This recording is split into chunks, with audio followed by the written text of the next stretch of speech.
everybody. Welcome to the Light Gate. Hope you're all having a great night and had a wonderful weekend. We are coming to you live from the beautiful city of New Orleans at 107.7 FM and the beautiful UFO Paranormal Radio Network at 105.3 FM. We are on Roku. We are on Facebook. We are on YouTube and every other kind of platform you could possibly imagine.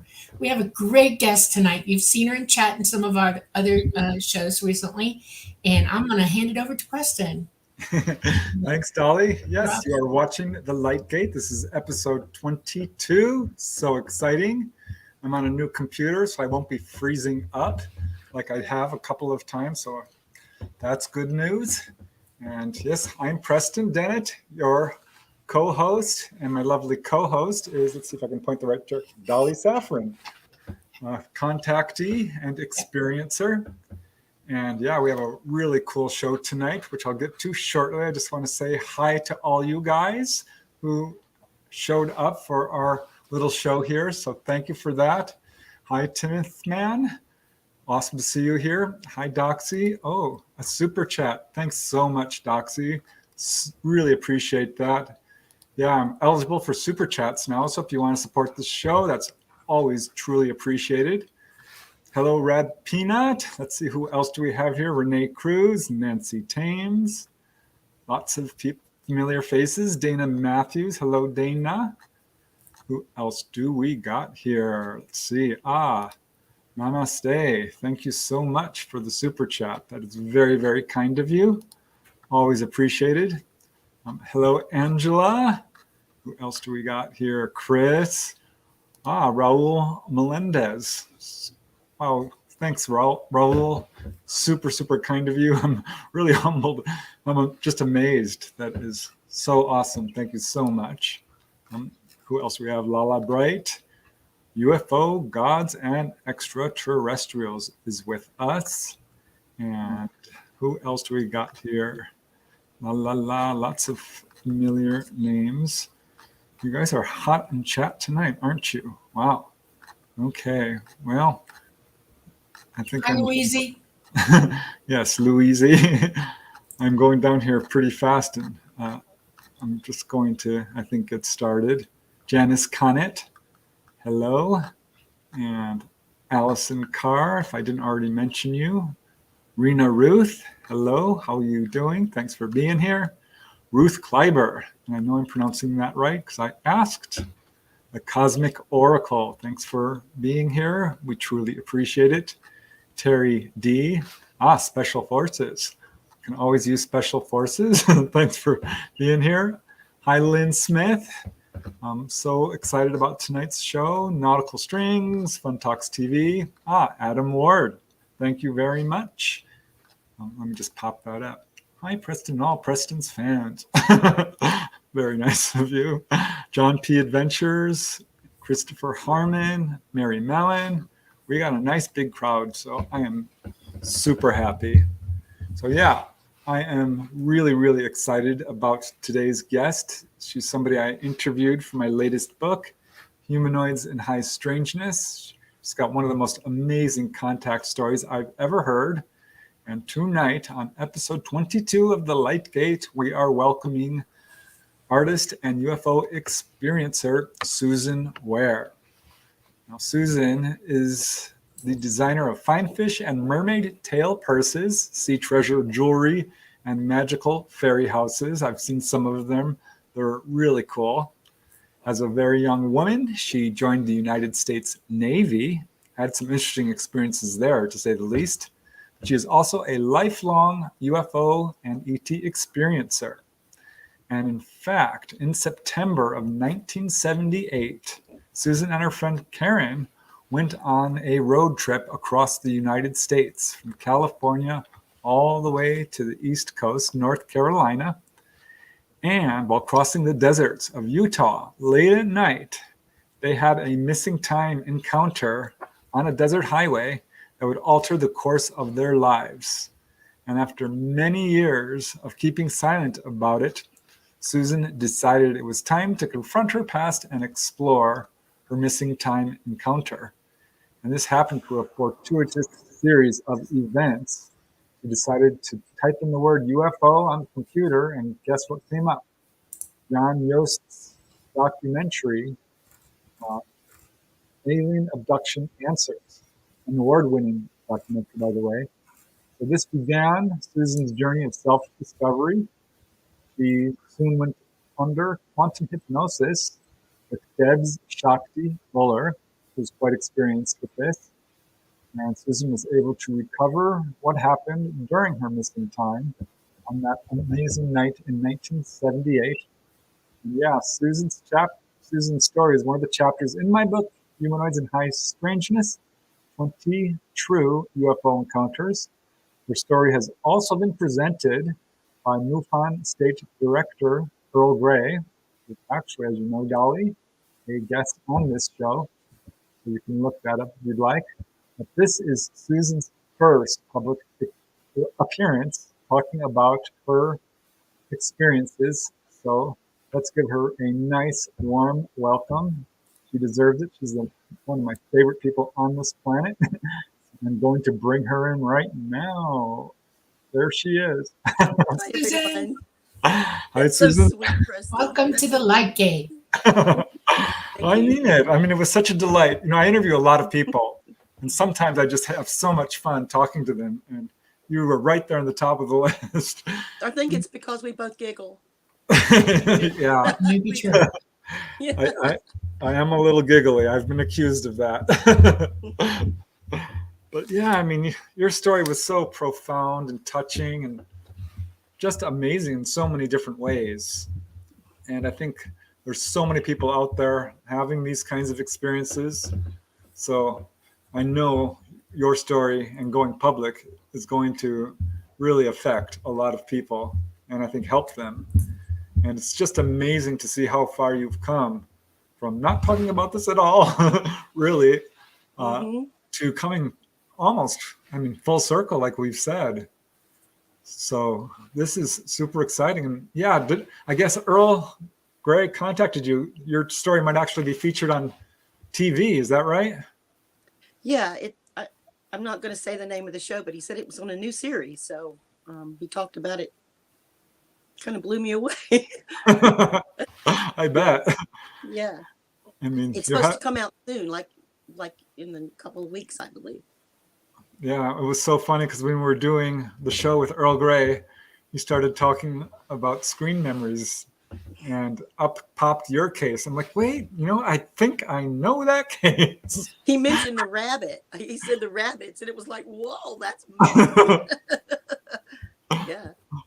Right. Okay, well, you've got a really amazing story, and there's all kinds of places we could start with. But I thought it would be fun to just start with how you grew up. And I know you joined the Navy at a very young age. I think that's such a cool story because not many people have the courage to do that, to just strike out on their own and move. Well, I always knew I was going to.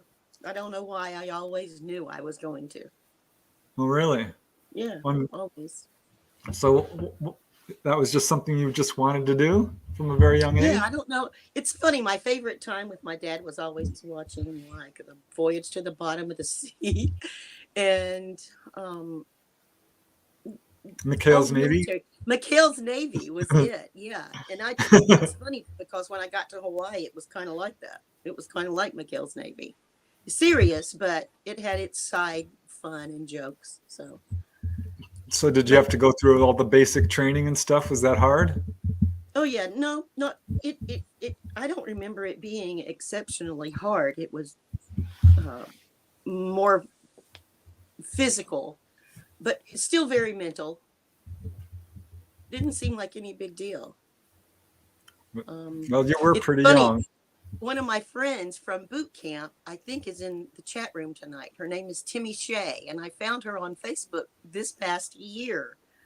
And I was so happy to find her because she's the one I remember from boot camp. We were so much alike, and I had a lot of pictures I shared with her. And that was kind of cool that she found me in that. And I'm pretty sure she's in the chat tonight, or at least she's watching.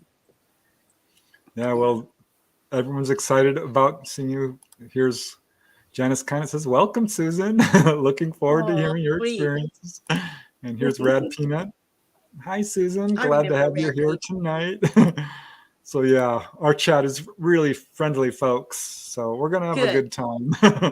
Good. And if anyone acts up, I will boot them. So anyone Thanks. just giving you a warning. Yeah. No I'm just going to tell it misbehaving. just like it happened. I mean, Yep. there's only one way to tell it because there's only one way it happened. So, So Hawaii, what an awesome place to be stationed. I mean, that's yeah, I was in Norfolk for the first 6 months. And after I got used to being away from home, which, is from North Carolina, not very far, I just in the middle of the night, one night when I was on duty, called my detailer and they said, well, we can send you to Hawaii. And I thought, what? Just like that? And three weeks later, I was there. And it's amazing. that's not necessarily, I didn't, I saw a couple of things when we flew. And I remember the first time seeing something out the window and saying, what's that? And, everybody came over to the window and looked out. But as soon as I said, what is it? And it's like, oh, we don't talk about that. We don't talk about that at all. You don't talk to anybody about that. And I What got did you the finger in the face. It was an orange ball. Uh-huh. One time it was a dark gray ball, and one time it was an orange ball. One time it was between Hawaii and Kauai, and the other time, I think we were just out testing an engine, so we weren't very far. But I even asked somebody one time at the bowling alley, and they were like, we don't talk about that. And I thought, what is the deal? It has to be something if nobody's talking about it. Were you Because, thinking? I mean, Were you thinking it if was I've seen it UFOs? and only flown a few times, how could they not see it all the time? Because they flew all over the Pacific. So, Wow. I was the first girl and I was on the flight line, and I just learned real quick to keep my mouth shut. Did you think there were UFOs then, or what were you thinking? Well, I just knew I had read about the foos. And that's really all that they called it back then, was the foos. Because somebody actually said, oh, the foos. Yeah, but we don't talk about that. So we didn't. But we are now. Yeah, but it didn't ramp up until I left Hawaii and was stationed in San Diego. And we started going out in the desert, a lot of friends. And Karen was with me a lot. I had a friend, Jackie. And then the first thing that really happened was when my friend Rick from North Island, he had a green Jeep with yellow hubcaps, and it just would go anywhere. Anywhere. It was like a magical machine. I had never been four-wheeling like that. And literally we were driving, like here with our tires on the on the different hills, right? We were in the middle. It was like the craziest thing. And while they were all asleep, because we all set up camp, and I remember taking the seats out of the Jeep because I was the only woman, and I knew Rick and I knew our friend Grizzly, but there were two other guys. And, as a military woman, I was just real careful to watch myself. So I asked him if I could sleep in the Jeep, and I took the seats out because the doors were off and everything. It was just, I did that and slept there. And it was kind of odd because I remember waking up and there was an egg shape. Now, remember, we were in the ravine, and so the peaks were all around us on both sides. But there was an egg-shaped blue, kind of turquoisey blue thing that flew over. Total silence. You could hear the coyotes. You could hear the sounds of the desert. You could hear the fire crackling. But it shot out these little dots. Yeah, that's it. Yes. And so, yeah, for those who can't see, there's some people who are just listening on the radio. So for those who can't see, this is your drawing, right, Susan? Yes. Yeah, very cool. And that's kind of like in the ravine where we were. So you could see it. You could see them shooting out, but you couldn't. I kept waiting for a sound when it hit the ground. an explosion, a pop, anything, nothing. It was just total silence. And I was in the green Jeep sleeping when I saw that. And I saw the guys all laying around. You could see on the picture laying around the fires. And it's really funny. I remember we needed more than one fire because there was some weird sounds out there, all kinds of strangeness out, because it's pretty desolate. This is the Anza Borrego Desert, right? Yeah, it's the Anza Borrego, and it's Coyote Canyon. And we had gone past the third watering hole way out into the Badlands, and it was just wild out there. So I didn't much think anything about it until the next morning when I couldn't find my shoe. And it was like it was the 70s and everything's in style again. It was like a platform sandal, and it was rainbow colors with yellow straps. So it's not something that you could misplace or lose. It doesn't blend in with anything. And we looked everywhere. They all teased me, I'm like, you guys, somebody had to take my shoe, because I had both shoes when I got in here. You can't be in the desert without something covering your foot. And we'd been out all day. And I had gotten in there and then taken my shoes off and gone to sleep. So the next day, just out of the blue, they were all joking me because I was, saying, you guys, I want my shoe. So I ended up borrowing a sock. And it's pretty nasty borrowing a sailor sock. But I had one shoe and one sock. And they were calling me in the service in the Navy, when you're an electrician, an aviation electrician, you're called a one wire. So I was a one wire, one shoe, one wire. That was the joke. And we got everything loaded up and kept going forward. We didn't backtrack. We went forward, deeper. And about a mile away, they found my shoe. They just stopped. What is that? And why is your shoe up there? It was a mile away. Nobody had left camp. Nobody had taken my shoe over there. It was bizarre. I could not figure it out. It's always been on my mind since 1970. This was probably early 78.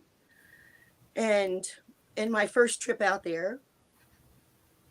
So the guys climbed up and got the shoe. And, we did the whole investigation. There were no walking marks. There were no cave-ins around the shoe. There was nothing. It was just sitting on a sheer cliff by itself, just sitting there. And that's never been understood all these years. Just all of a sudden, it was just acceptable because I didn't know what else to think. But actually, the next day, when, the same day we found the shoe and I put it back on my foot, just a couple miles farther, we had gone through these canyons where they had to winch each other over, and big rocks. It was sand. Anybody that's been out there knows it's sandstone. It kind of, you have to kind of climb under the sandstone. In some places you can't. So we winched. And when we got to the other side, we saw this opening from above on the top of the big rocks. And there was this giant green Buick with a Buick Electra with the, the fancy side. Yeah. That's it. And this is not the one, but this is an example. Sitting in the middle of these rocks. There's no Was it way. intact? It was intact. It was beat to heck. And the tires were flat. And those fancy coverings over the wheel wells were bent up, and some of the fenders were bent. And the only way you can explain that is it had to have been dropped from above, because there's no way a flash flood's going to carry it there. There's no way you can get in there. We had just winched for an hour, and it was hilarious. Did you look in it? Oh, we went through it. You could tell anybody that had been out there had been through it. There was animal hair and everything else in it. Have anything left behind in it? An old sandal. There was a single sandal. It looked like old as Jesus sandal. I don't know how to explain. It was really old and beat up. And the black top was burned from the sun and kind of peeled. But how it got in there. And the jokes were hilarious, listening to guys all they were measuring, trying to figure it out, you know. No, there's no way. And I said, that thing had to be dropped from above. Well, they're all helicopter guys. And then the joke was, yeah, but who's going to do that? It was like, we'll see. See? I don't You look know. in the trunk? All that was sprung and opened and Really? had already Wow. been gone through. I mean, Damn. that would have been the first thing I would have done, is to make sure nobody was in the trunk. So, you know, we gave it a good walking over. We had to crawl on our bellies even to get to it. That's what was so bizarre. Wow. Is there's just no way it could have gotten there. So, you know, that's the second bizarre thing on this trip. So we got back, and and a lot of it was just jokes about what had happened on the trip. And I had told all my girlfriends, we got to go. So on my 22nd birthday, we went back, and Jackie's truck kept having, it was really hot because it was in May on my birthday, and in the desert, it's already warm then. And I didn't know, but they had snuck a cooler out there with a whole fancy birthday cake. Oh. And then, you know, I would put a shelf in it and put all the food on top. So I had no idea. So after trying to nurse the truck for a while, I said, let's just camp here, you know, off the side of the road. And we saw water, a wet spot, and we started digging, and water started coming up. And so it was so hot, and it was so perfect, because it's almost like we manifested it. I don't know how it happened, but, you know, there's wells around there, and it's called Borrega Springs, you know, for a reason. Oh, happy birthday. Yeah. And so here we are, almost no clothes, and dug a hole. All of us were scattered around in our own little wet pool. Very cool. Yeah, we were just all talking and having a wonderful time. And the weirdest thing happened. So I've had two heroes when I was growing up. Johnny Weissmuller, who was Tarzan, and I got to meet him because my dad was a cop, and he was at the theater. And then Mutual of Omaha's Wild Kingdom, Marlon Perkins. So out of the blue, all the time. Yeah. You know, this dude's in the Explorers Club. He was like my hero. I loved him on the show. He was an adventurer, and he brought the world to me on the show. And he just came buzzing up on this little metal bike, but it had big wide tires, and it was all beat up, and he was like really super tanned and white hair. And I looked at him and I went, oh my goodness, you're Marlon Perkins.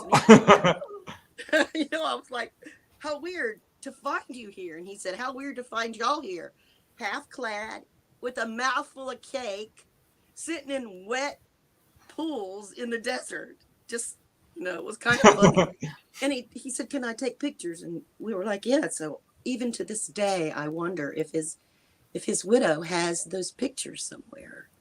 I don't know. That would come under the definition of high strangeness. Yeah, Literally, it's the truth. Right?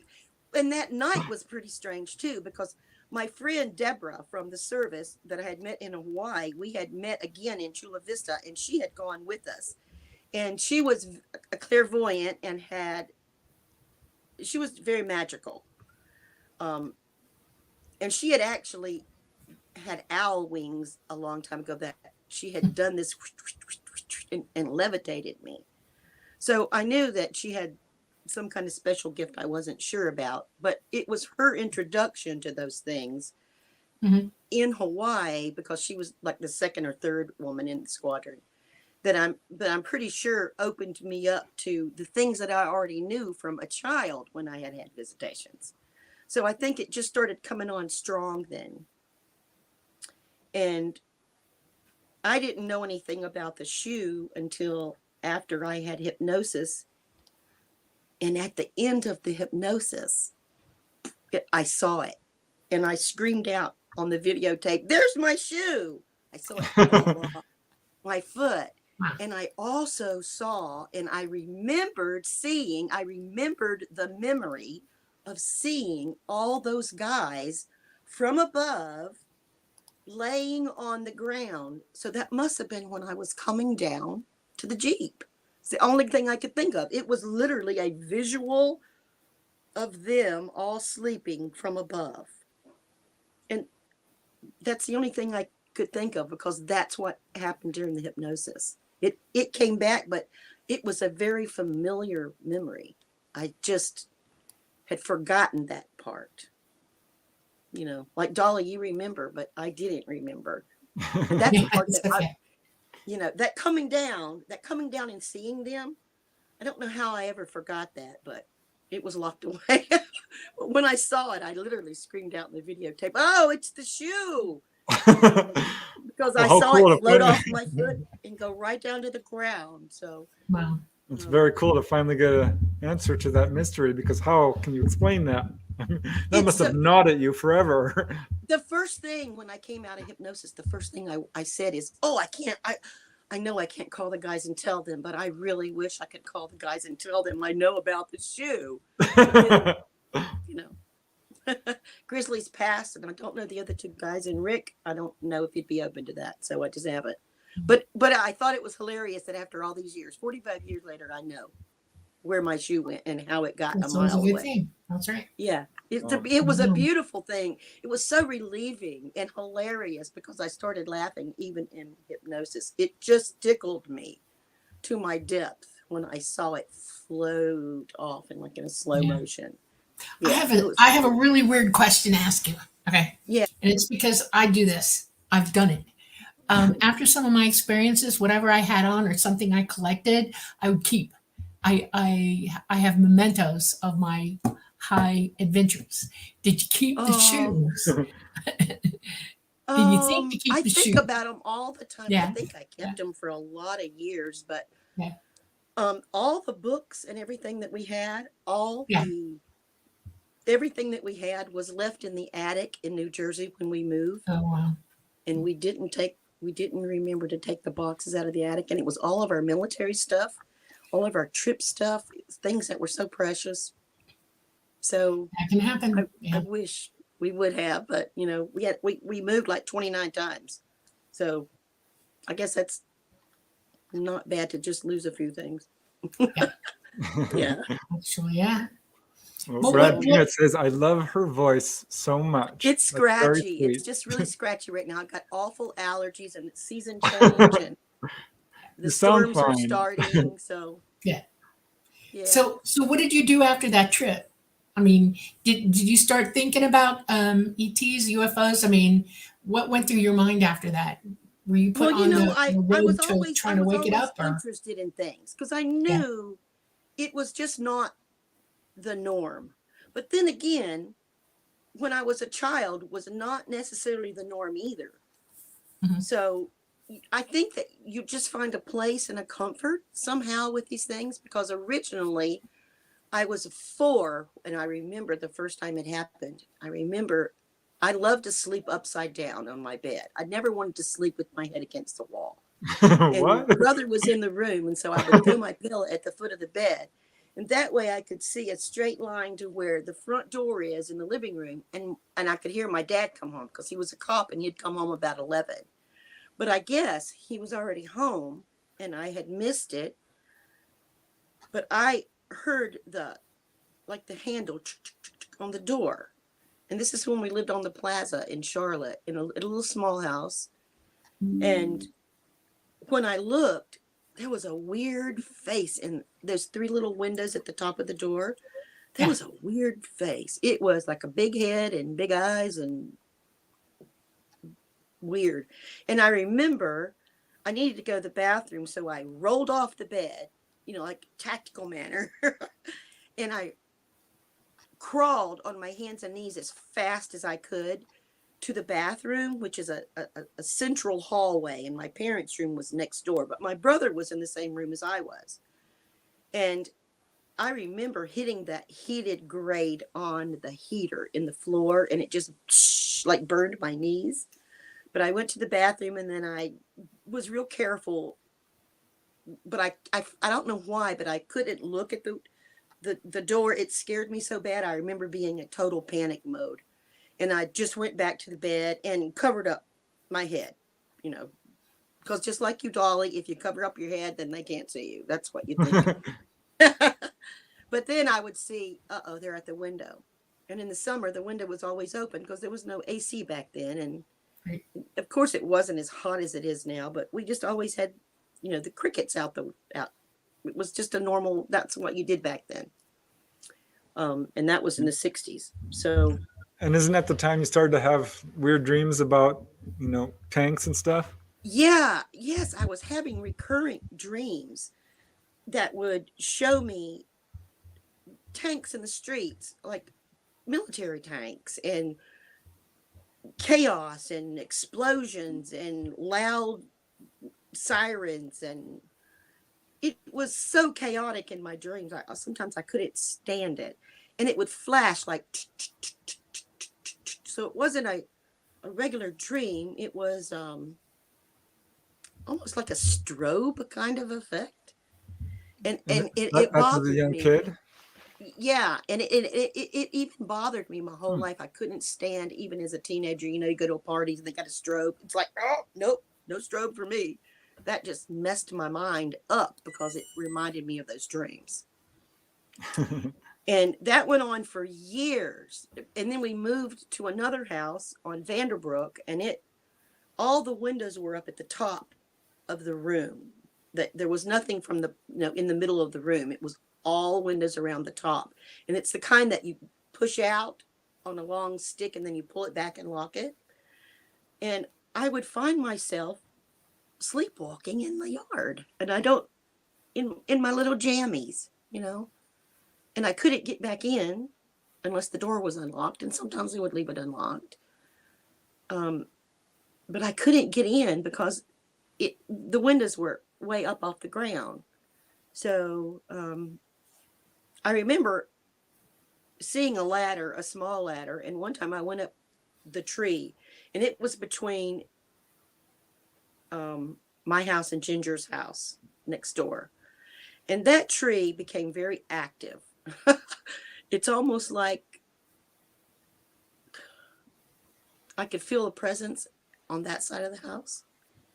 But I'm sure that had something to do because the woods were in the back. We had woods in our backyard. I was really lucky as a child. We had woods in the back, and we had a creek.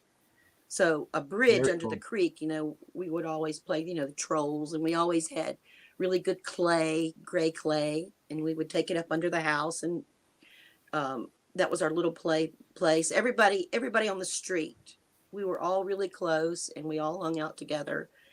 And there was, I think my friend Pam might be in the audience tonight, Pam Holtzclaw, and she remembers Bronco. So Bronco was a tree that was about this big around, and it was a dogwood tree. And when I first moved to that house and had not really met the friends yet, Bronco was like my best friend. And I don't know why, except he spoke to me. He was Wow. like a tree spirit. And it's the first time anything like that had ever happened to me. And I remember him, it was like, hey. And I was like, what? And he said, climb me. Climb me.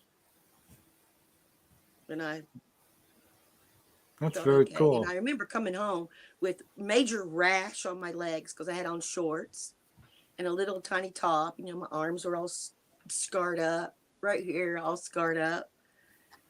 Like, what have you been doing? And I told my mom, I said, well, I've been climbing a tree. Why? And I said, because he said, climb me. And I thought I was going to get the soap in the mouth, like wash my mouth out. Yeah, like, oh, that's ridiculous.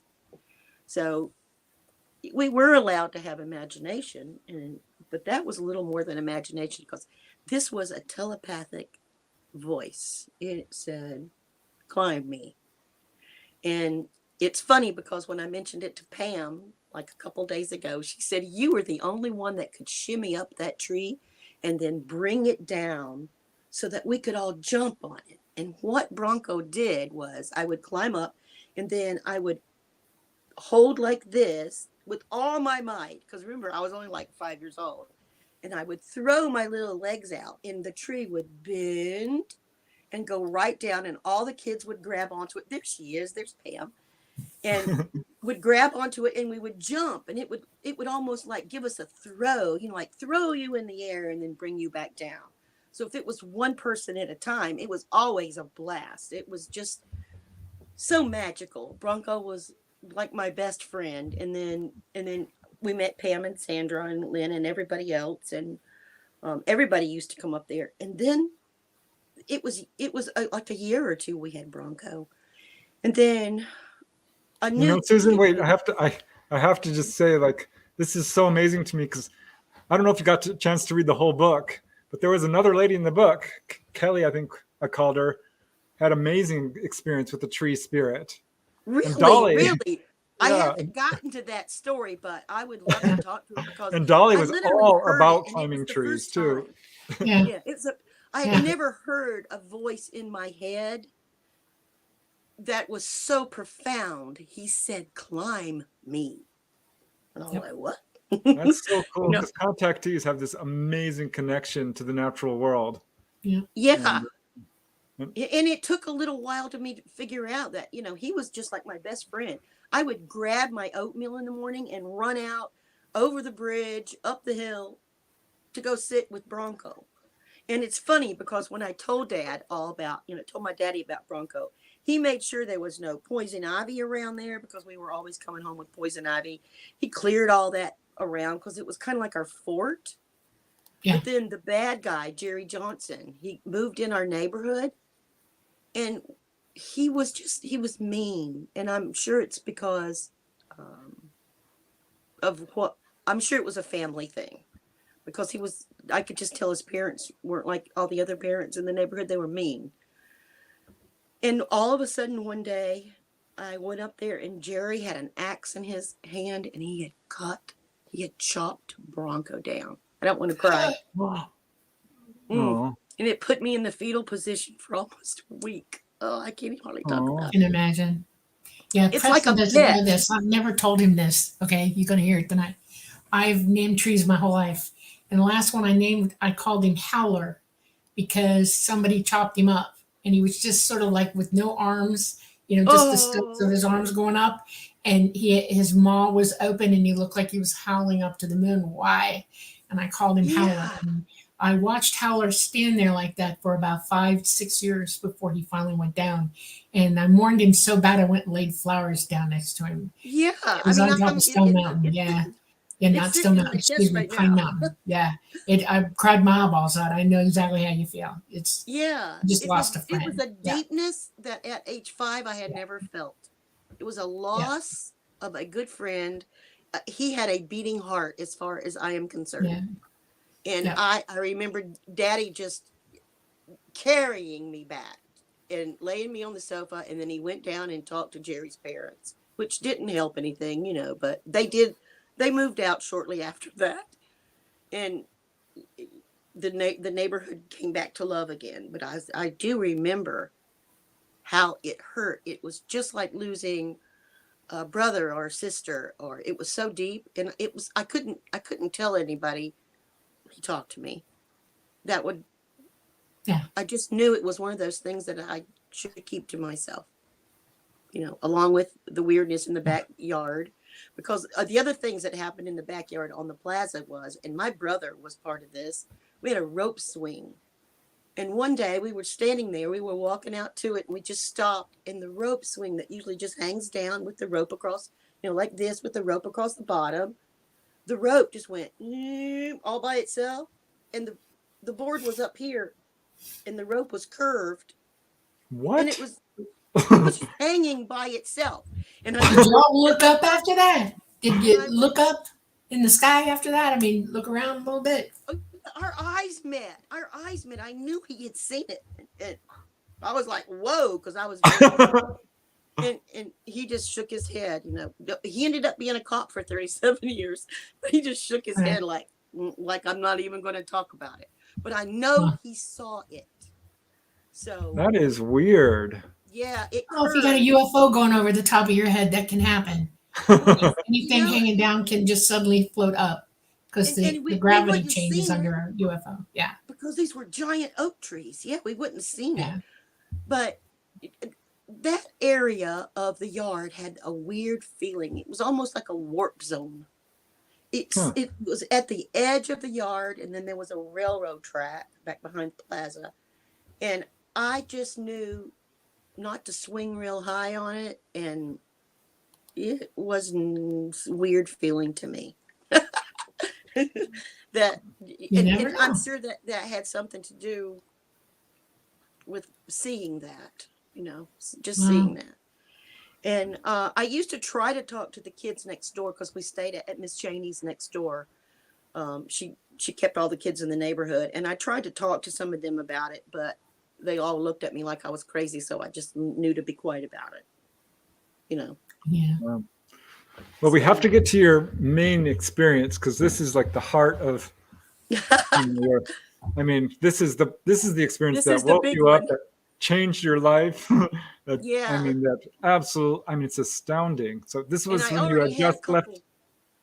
I Yeah. had a couple weird things under my belt already, and I don't know, Preston and Dolly, I don't know what you do with those things, but there seems to be some like space that those go into in your head that's different than a regular memory. It's like a special memory, and you just as you get older, it's stuffed down and stuffed down and stuffed down.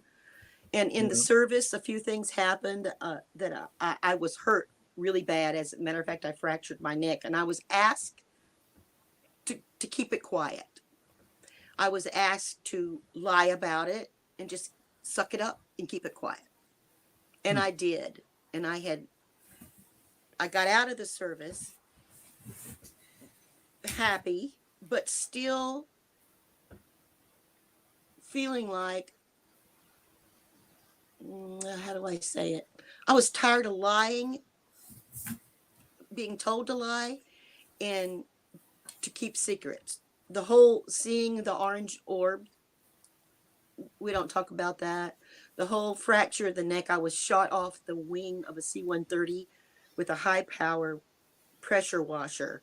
And when I fell, and then I couldn't move, but then we got back, and I was sent home for a couple days, and everything's going to be fine, but we're not going to talk about it. So I was just kind of burned feeling at that point, and I was just ready to get out. So I got all my uniforms and everything. We were going to go. I had asked my friend Karen if she'd go with me cross country and take all my stuff to North Carolina, back to my home.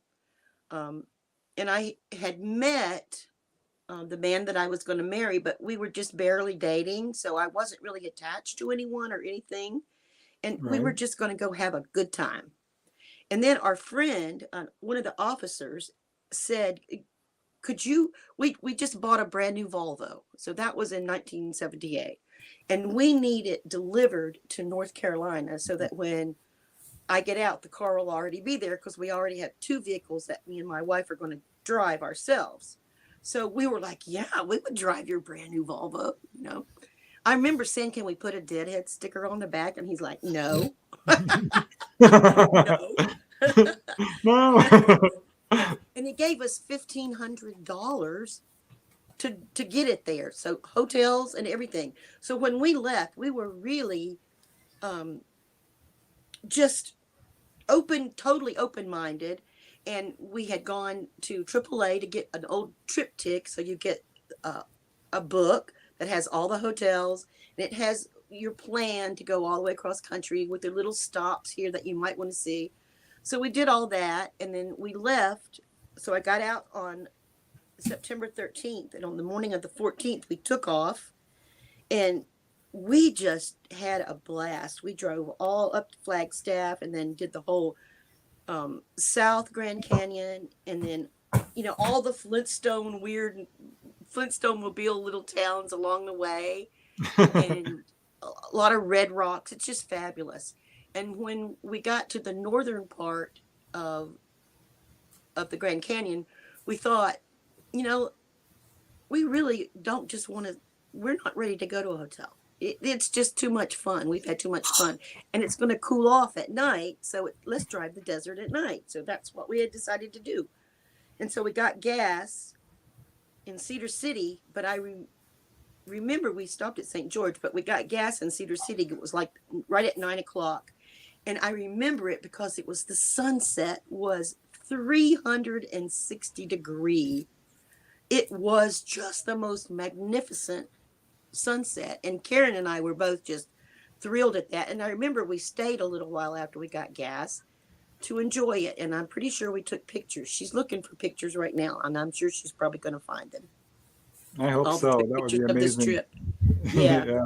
So we decided to just, here we go. We're going to drive into the night. And it was a full moon, which was also planned because we knew we were going to be in the desert.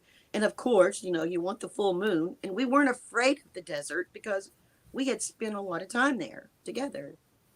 And she was a great traveler, so I didn't have to worry about that. And she didn't have to worry about me. We just got along, and we were just going to drive into the night. So when we left, I remember just a few miles. It's maybe 10 miles out of Cedar City, Utah. There's a town called Enoch, which I didn't even know what Enoch was then. I didn't know that that was a name from the Bible and the whole story, all of that. I didn't know any of that. I just remember the name, Enoch. And then all of a sudden, the moon came up to the east over the mountains.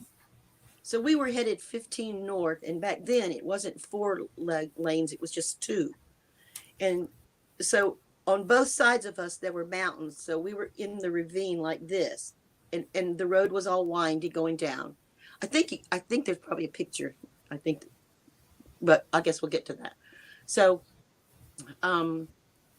we're just driving, and it's like, oh my God, the moon is just beautiful. So it got, if you're measuring it when you're looking at it, it's like 2 inches. It had come up over the mountains, and it was just so bright. And Karen and I, the adventurous self, we said, let's turn the lights off and drive for a little while. So we turned the lights off, and then, wow, it's really bright out here. Turn them back on and turn them off and turn them on. So not paying attention that we were really, a lot of flashing going on, but there was no cars out there. It was completely quiet. And I think back then people didn't do so much business driving. So about 5 o'clock, 6 o'clock, the hotels got full, and we were just by ourselves on the highway. And then all of a sudden I noticed, and it's the weirdest feeling. I can feel it in me right now. It's like, wait a minute, the moon just came up. So where is it? And I remember Karen looking up, she was looking up. And it was so disturbing to me because all of a sudden it wasn't just the moon that was gone. It was the stars too. And it became unusually black. But our headlights, you could focus very well in front of us. And then all of a sudden, Karen came to a stop. And I remember I had just said, oh, here's something else. About 10 minutes before that, I was telling Karen stories about Rick and I and something we had seen, these weird jackrabbits. And they're kind of like, if you've ever seen a road runner, when it crosses the road, it's just, it's gone. You don't see the body really. But that's what I had seen, the jackrabbits. And I had told Karen about that. So when you put all this together, we're blinking our lights, driving down, and I'm talking about jackrabbits. Oh, I'd love to see some of those jackrabbits. And then I told her about it. And then the blackness starts. So all of a sudden, the car comes to a stop, and we weren't thinking, because at that point, something else had started taking over. Because we opened our doors, and we got out and walked around to the front of the car with the headlights on. Now remember, it's pitch dark. The stars have disappeared and the moon had disappeared. And I remember reaching over and holding Karen's hand for a moment. And the reason she stopped is because there were giant jackrabbits in the road, about 30 of them, 3, just like that, 3 or 4 feet tall, just scattered. And it was so weird because we knew it was strange, but we were we weren't in our right presence. There was just something that wasn't right. And as we look at them, all of a sudden there's a split second that now, and the music was going really loud in the car. We were listening to Steely Dan, Katie lied, Dr. Wu, and it was blasting. So all the blasting was coming out. We got the light. It's the only reality that we have. And then all of a sudden, kaboom, the lights went out on the car stopped, the music went silent, and these white, huge, the whitest white I have ever seen, came over us. Oh, I'm having trouble swallowing. Came over us, and it was in a circle all around the jackrabbits and us and the car. And at that split second, the jackrabbits all turned around just like this at the same time. They all went and looked at us, and they weren't jackrabbits. They were gray aliens, and I couldn't say that for years. Karen finally was the first one to say, were they gray aliens? And I finally were like, yes, I can say it. And that was just last year. That was this year that I've just been able to say that. When they turned around, their eyes were gigantic. And when I screamed, where is the moon and the stars? They were in the eyes of those aliens. The moon and the stars were in those gigantic eyes. And they all moved so weird in slow motion, very weird. And then we woke up in a diner in Colorado, just like that. And Wow. our heads were down.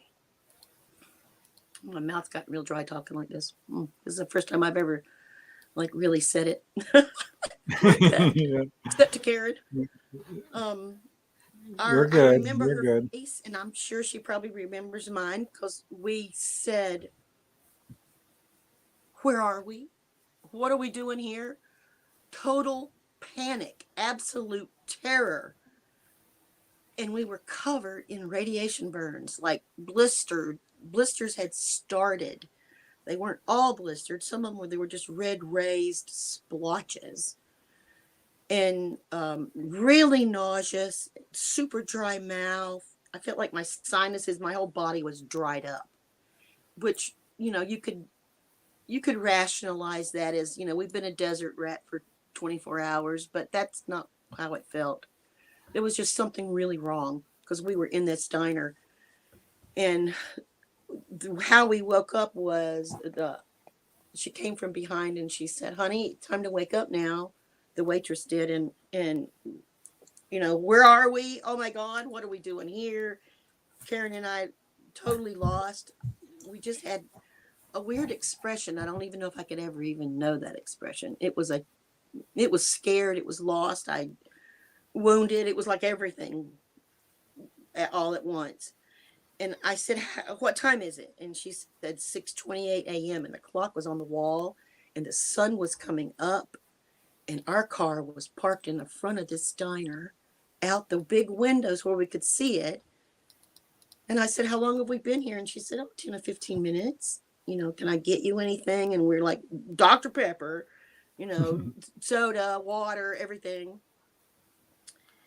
And the problem was that we couldn't talk about it. It was so odd looking at her, 2 feet away, and we couldn't speak of it. It's like the words, something stopped it between your brain and your mouth, but the terror was in your heart, and your body was encapsulated with pure sheer terror. I don't know how else to say it. But we couldn't try to talk, and when we did try to talk, it would come out like this. It would just stop. It's like I have never felt that block before. I've heard this from other people. Yeah, one guy that was the terrorizing part, was the block. It's catatonia. You're in static catatonia at that point. We told that explains that. That's exactly how it felt. But at the same time that I couldn't speak, I was having this this was the most terrorizing part. I remembered falling from the sky, and I fell for a long time. And I saw the curve of the earth, so I know this is not flat earth. I saw the curve of the earth. That's the picture. And I saw the sun coming up, and I saw it literally coming through the points of the different points of the between the mountains. The sun came in and lit up the desert, which was all red rock. Everything in that area, Grand Junction, is all red rock. And I saw it, and that really messed my mind up because I could feel it. I could feel the burn. I think that's probably where I got the radiation burns. I could feel the burning of my skin. I felt like my eyebrows had singed off. And to this day, I have like zero hair on my arms. It's never come back. And I itched all over. I don't know how to explain that, but I guess that was part of the radiation. I was itching and burning all over. And all this was going through my head. And I don't know what we did, or I know we went to a hotel, and I know it was some gross hotel, like cinder blocks, maybe, like an old hotel. But this was the 70s, and it was in the highway, and it was in the middle of the desert. So it's not like it was now, but it was kind of like a Route 66 hotel. And I remember going in to take a shower, and I remember Karen just falling on the first bed, and she was in a total fetal position, just balled up. And I tried to take a shower, and I remember coming out with just a towel on, and I was so burned that I was just burning all over. I couldn't wait to get the water dried off of me because I needed to not be wet. And then I got up behind her and laid and wrapped my arms around her because I was scared to be away from her. An inch would be too far. I felt like we had to be together. But when I woke up, it was probably 20 hours later, and I was in the other bed, and we were coherent, but we still couldn't talk about what happened. All we could say is, okay, so what's on the agenda today? And okay, we're going forward. And that's understandable. Looking at the books, and just trying to go on because we didn't know how to go back. You had to go forward because there was no going back. Going back was impossible to talk about it. And the more we tried, the more the block came, and you could feel like an oppression. I don't know how to say it, but you could feel like a pressure. Like you were never alone, like the whole rest of the trip. But we ended up going to Pikes Peak, which, 14,000 feet. I remember seeing black smoke come out the back of the car. And we smoked cigarettes back then. We couldn't smoke a cigarette. It wouldn't burn down, lack of oxygen. And we took pictures at the top because the lake at the top of Pikes Peak had turned into like a million little Dairy Queen curls from the wind blowing over it. And a million little curl, pointed curls. It was the most beautiful. And I know we have a picture of it. It's in the album, and I know she'll find it. And we both remembered that part. And then what was on the trip was to go to Lake Dillon because we didn't want to go into Denver. And we went to Dillon Lake, and we stayed for 2 days that neither one of us remembered. 2 nights. So it was 3 days. The only thing we really remember is walking down to the reservoir and then walking into town. And we stayed at the Best Western. And it's funny because I checked and it's still there. And yeah. And the town was unusually weird, which our brains were that way. But it was brand new. The town was brand new. And we couldn't figure out, how does the town get to be brand new in Colorado? And since then, I figured that out with a little research, that they had flooded the valley, and the whole town of Dillon had to be moved to a different location. So all between the old town and the new town were old gold mines and all kinds of mines. I remember that part. And I remember us trying to talk and have normal fun time, but that was really hard because we I were can imagine, yeah. sick. I was needing to puke and go to the bathroom like constantly. And here we're trying to travel, and we've got plans ahead of us that I was going to stop and talk to a friend in Denver, and I did not because I could not explain why we looked like this, burned, and why we were messed up in our mind. We just couldn't talk. We just couldn't have a normal conversation. Was this a vacation you were on? I mean, were you still in No, the it was just a military? trip across country. We had 30 days to get the car there, and she had almost, I think, close to 3 weeks off. So we were just taking our time and really no schedule. And we were going to stop and see Rick, from the Navy. Karen and Rick had started dating, so we were going to Indiana and spend some time with his family on the farm, and then go to see our friends from Imperial Beach that were our neighbors, Will and Julie, and they were up in Chicago, north of Chicago. And I remember going into Wisconsin and picking up some cheese, and you could tell we weren't thinking right because we were going to take some cheese back to Rick's mom. But we got one of those gigantic wheels, like this big. It was so big you could hardly carry it. And I remember thinking when we carried it in, like, what were we thinking that we needed that much cheese? Because that's enough for 10 families. I don't know. It was amazing. I'd never seen a wheel of cheese like that, and we bought it. So we ate a lot of cheese. And I remember not being able to drink much because I was sick, and we went to play pool with Julie and Will, but we were not ourselves because normally we were like wild women and fun, and we were just kind of like, not feeling it, tired, can't talk, because so much had happened, and it was so scary to try to rationalize that. And the only time that you could really do that is when you were totally alone in the hotel and pretend like you were reading, but literally there was no information on that page that would have gone into my head. Watching TV, useless. It was just all I could think of is falling from the sky and the jackrabbits, the big eyes, the moon disappearing. There was nowhere to go because there was nobody that talked about those things. And the soonest, was like Bud Hopkins and Kathy Davis, her story, which is not really Kathy Davis. Did you try to treat the burns? No, in other words, we put Vaseline on them because that was the 70s. That was the worst thing you could do is put that on there. But back then, that's what we did to just protect it, just to protect ourselves. Because also, I have this place on my neck where a giant scoop.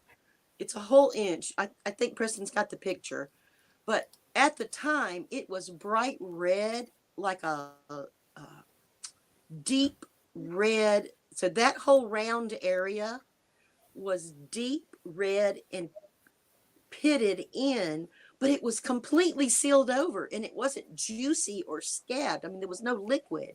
It was, I never figured out why. And now it's still a weird. Every time I've gone to the doctor through the years, like, what is that on your neck? Because it's right on your carotid artery. It's right on there. And now it's kind of like a puckered place, but I can actually feel it and know exactly where it is. And it has, sometimes it gets tender. Sometimes it is tender and sometimes it's not.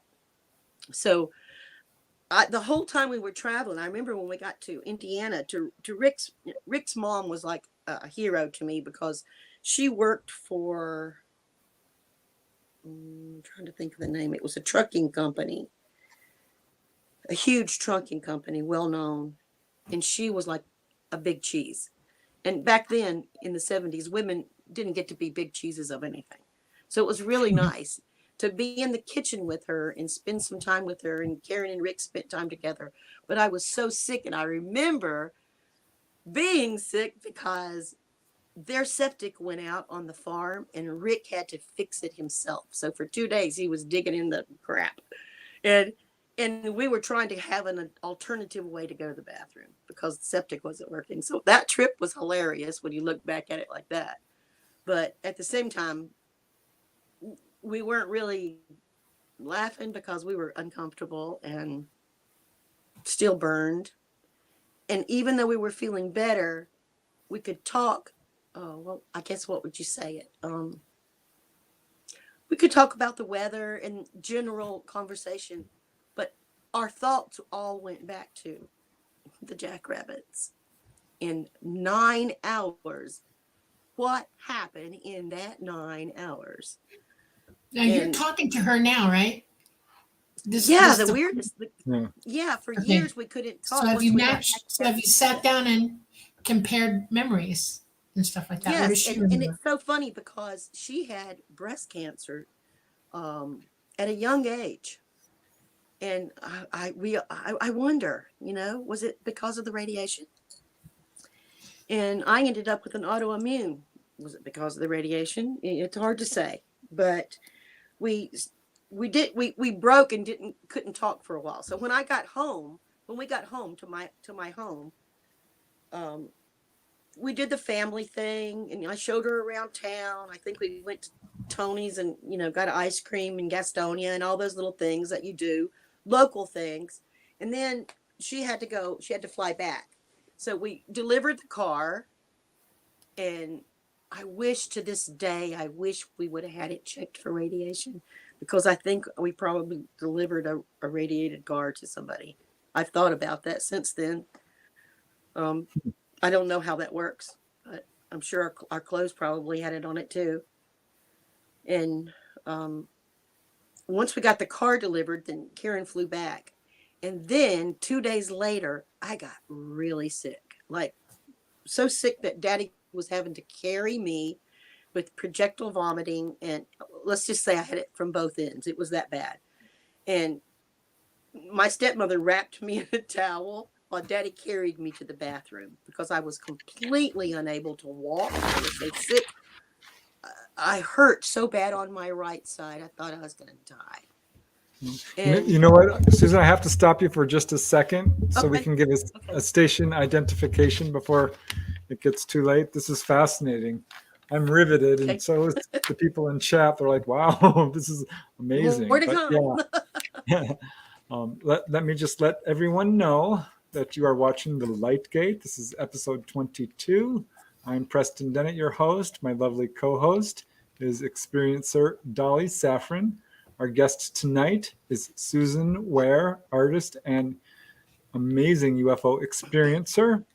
And we are streaming live on United Public Radio Network in New Orleans, 107.7 FM, and on the UFO Paranormal Radio Network. What's that call sign, Dolly? 103.5? 105.3. 105.3. Sorry, I didn't write it there. Yeah. I'm slightly dyslexic there. 105.3. And of course, we're on YouTube as well as Roku and on Facebook.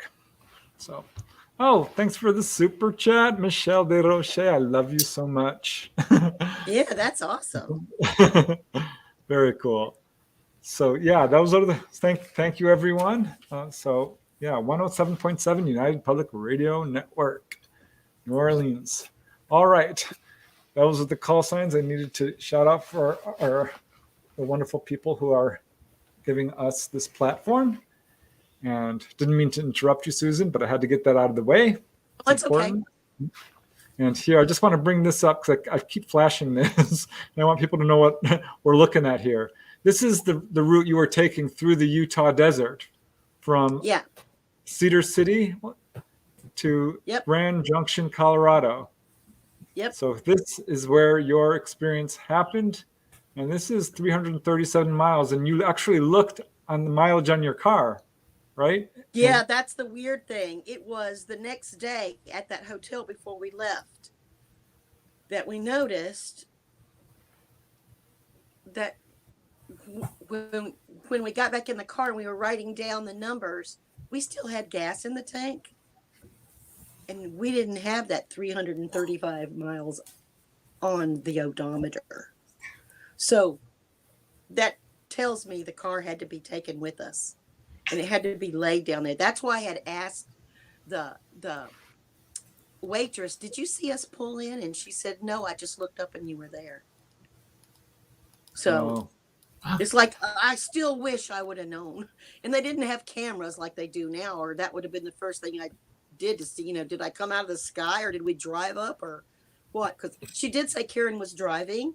And I do have a memory before the hypnosis of exiting the car and standing. And then Karen and I looked across the street to this giant red rock that was different than all the others. It was a single, the red big mesa, all by itself, was across the street out the diner. There you go.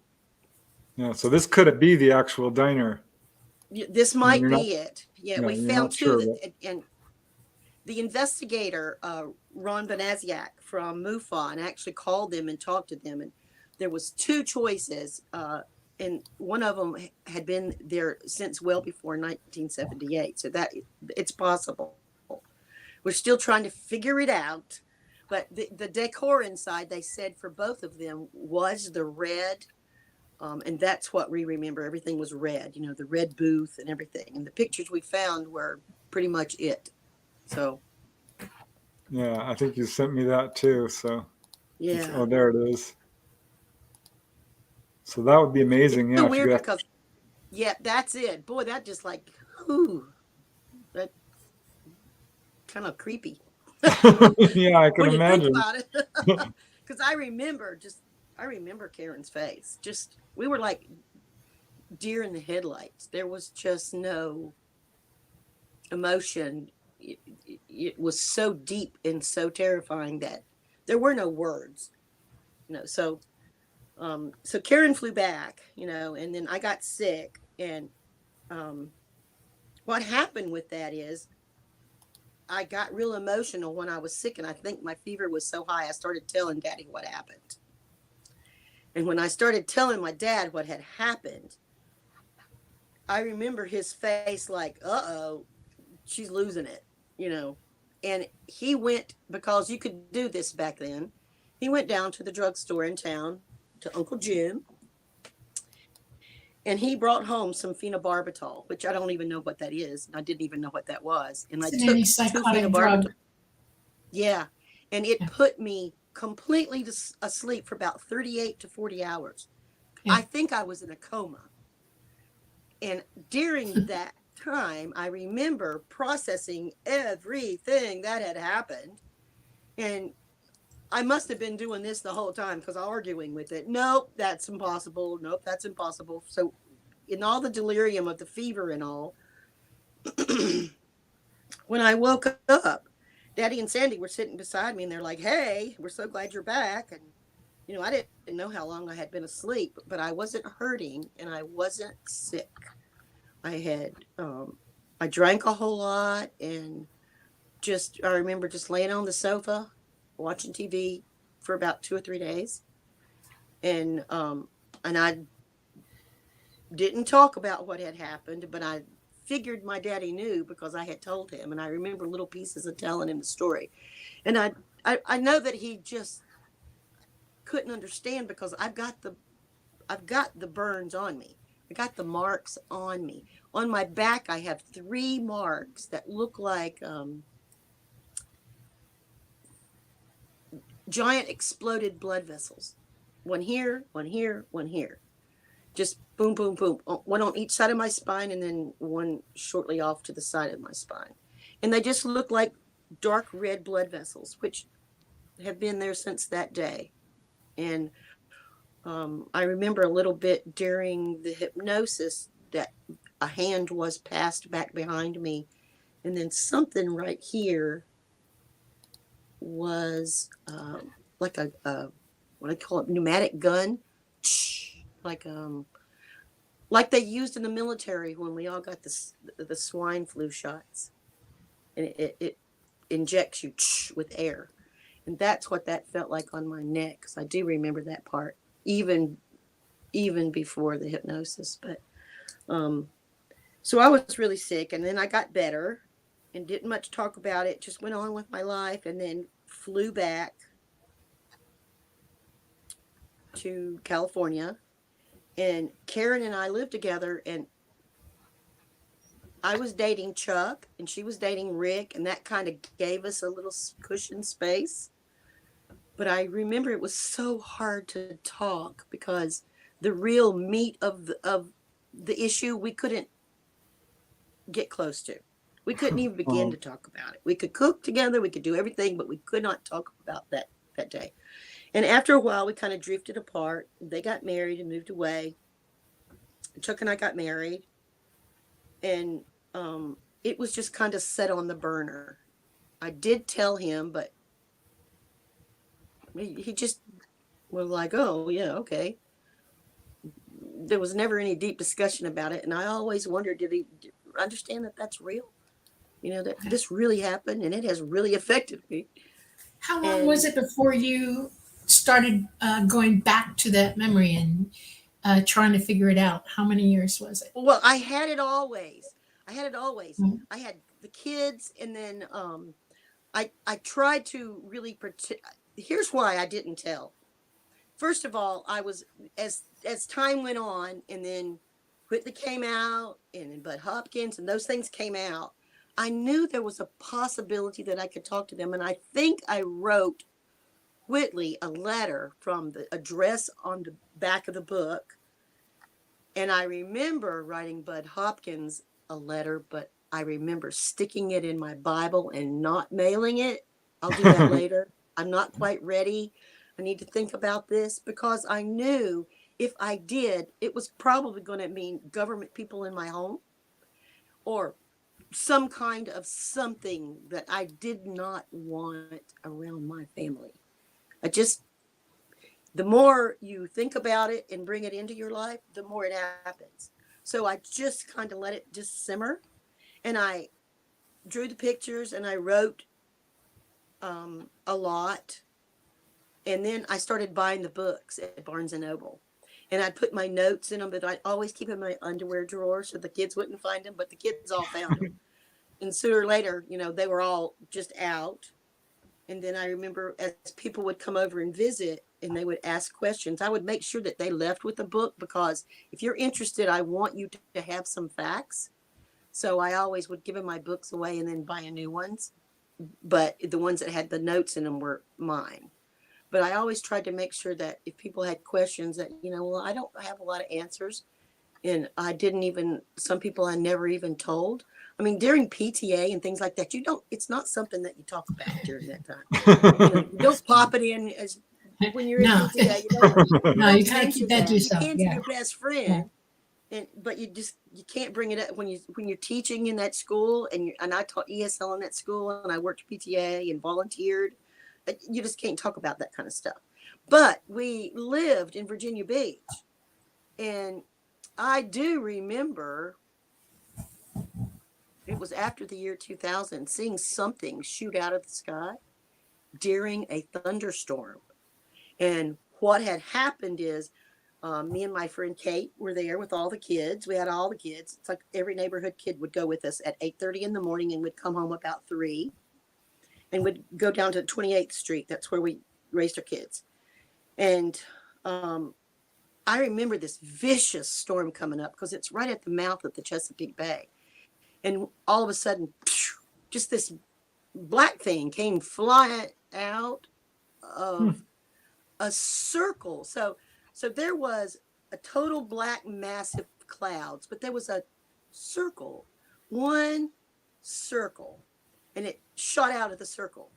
And I remember saying, I can't say what I said. That must be the black blank of the storm.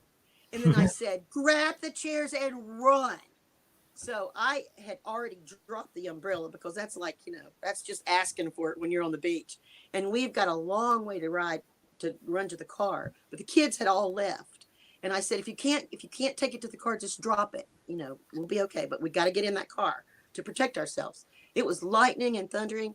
And I remember saying, oh my God, what is that? That's the blank blank of the storm.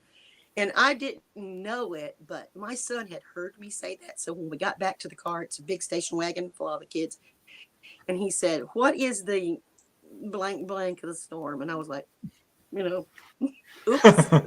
So, but I had seen something Yeah. come out of there, and it wasn't a Yeah. lightning bolt, and it wasn't a bird. And those things have been going on in Virginia Beach for a while. That's not far from Oceana.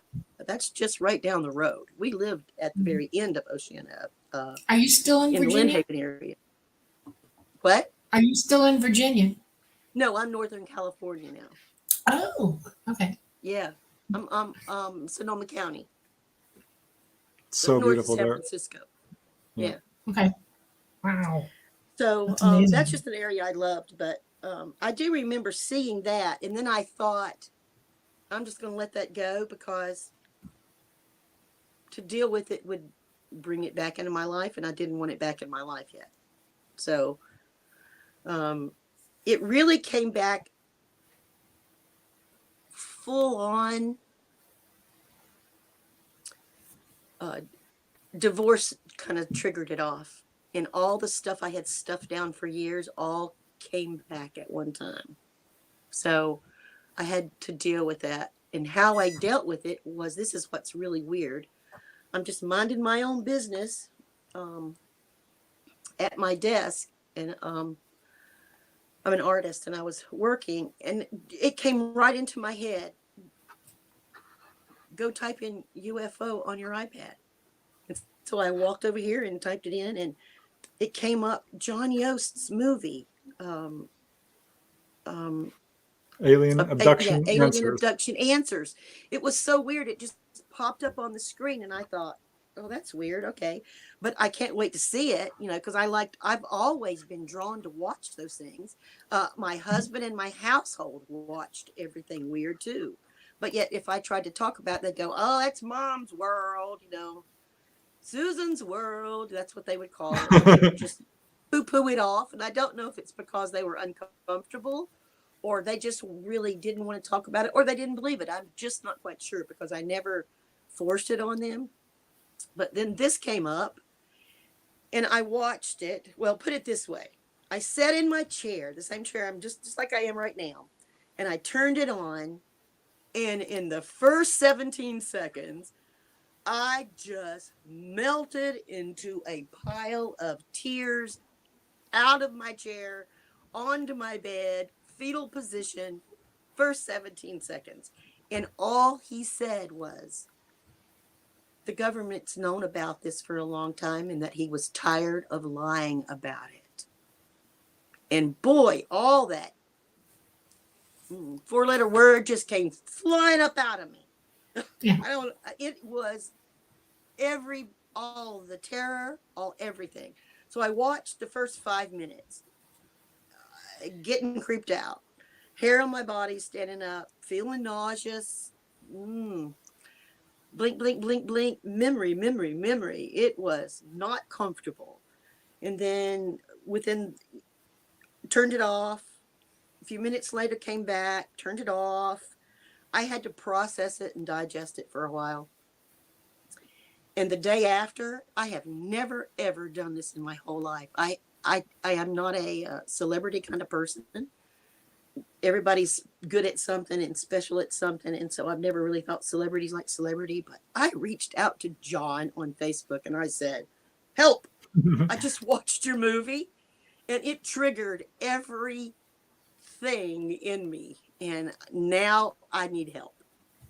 And when you watch the movie, and everybody should watch this movie, and because it shows John just bears himself. There's more courage there than I think I've ever seen. He just bears his soul, and it is raw, because he was a child when this happened. And when he tells it, it gets so deep into me, because I feel like a vibration from the movie.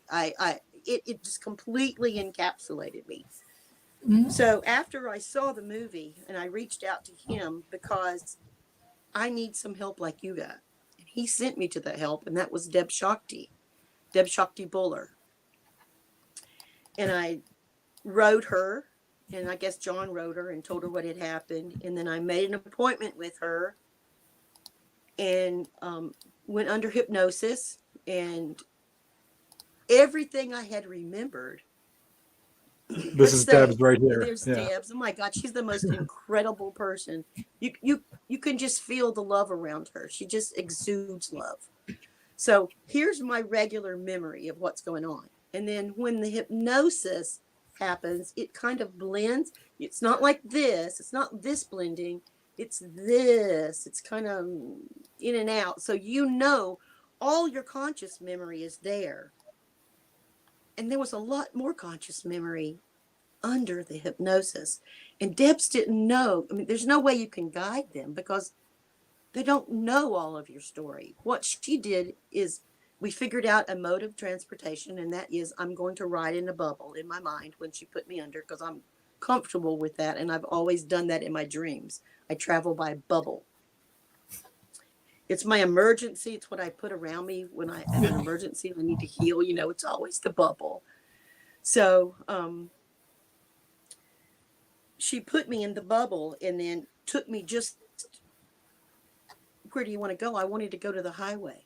I wanted to go to where the doors were open on the car. I want to know why the heck we got out of the car and we didn't just like and plow through those rabbits, which I love animals, and Karen did too.